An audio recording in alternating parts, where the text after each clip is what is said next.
relentless bombardment, precision missiles, fighter jets dominating the skies, the United States and Israel say they are systematically dismantling Iran's military machine piece by piece.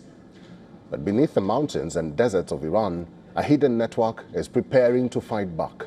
Watch this next report as we piece together what is really happening beyond the headlines.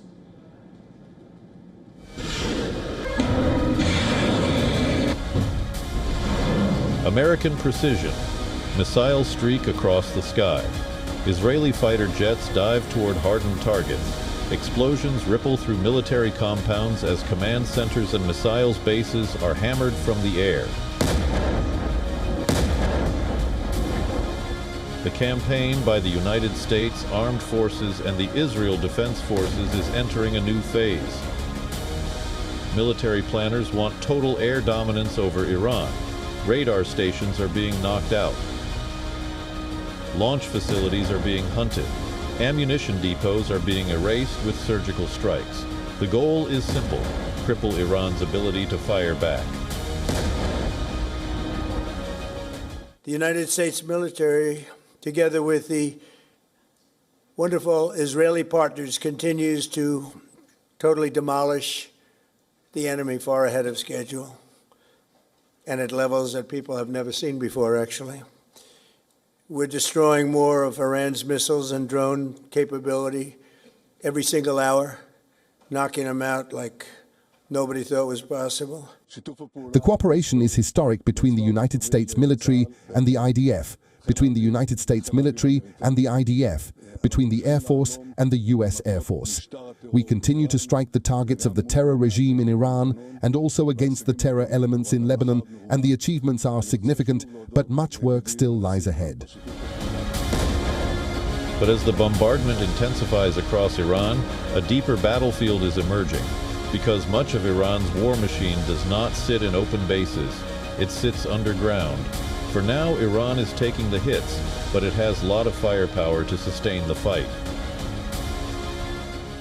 So it's the missile stocks, the number that we are hearing that ranges from 2,000 to 6,000. The Iranian also put it as high as like 20,000+. So we really do not have the exact number. But nevertheless, with the passage of time, obviously, this will put a pressure on these missiles. With the passage of time, there will be more and more pressure on this, particularly if this is going to be a long and a drawn-out war. Apart from the missiles, obviously, you have the drones, and probably the number of the drones that Iran has is much higher. For years, Iran has built an elaborate network of tunnels, mountain bunkers, and concealed missile depots scattered across the country. Some of them stretch for kilometers beneath solid rock. These underground complexes are designed to survive airstrikes. Missile can be stored deep inside reinforced chambers. Launchers can roll out from hidden tunnel exits. After firing, they disappear again beneath the earth.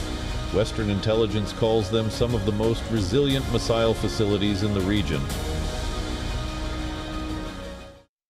It is true that the US and Israel have a much higher capacity to inflict pain on Iran, but Iran has a much higher threshold for pain.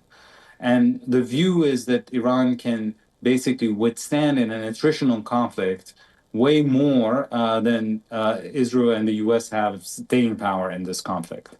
Let's remember that last year in the 12-day war, Iran lost about 1,000 civilians, and yet portrayed that conflict as a victory because it survived, and because it was the US and Israel who asked for a ceasefire.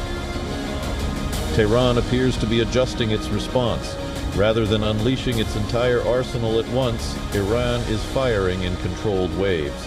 Analysts say the country is gradually deploying more advanced weapons as the conflict evolves.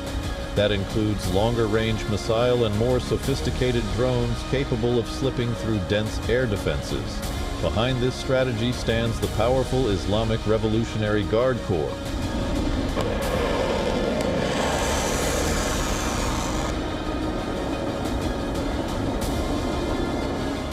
The IRGC has reportedly restructured its wartime command model. Leadership is now more decentralized. Operational units can act independently if central command lines are disrupted. The idea is simple but dangerous. Even if strikes eliminate major headquarters, smaller command cells can keep the missile network active. From hidden tunnels to mobile launch teams, Iran's strategy appears designed to absorb the bombing and keep firing.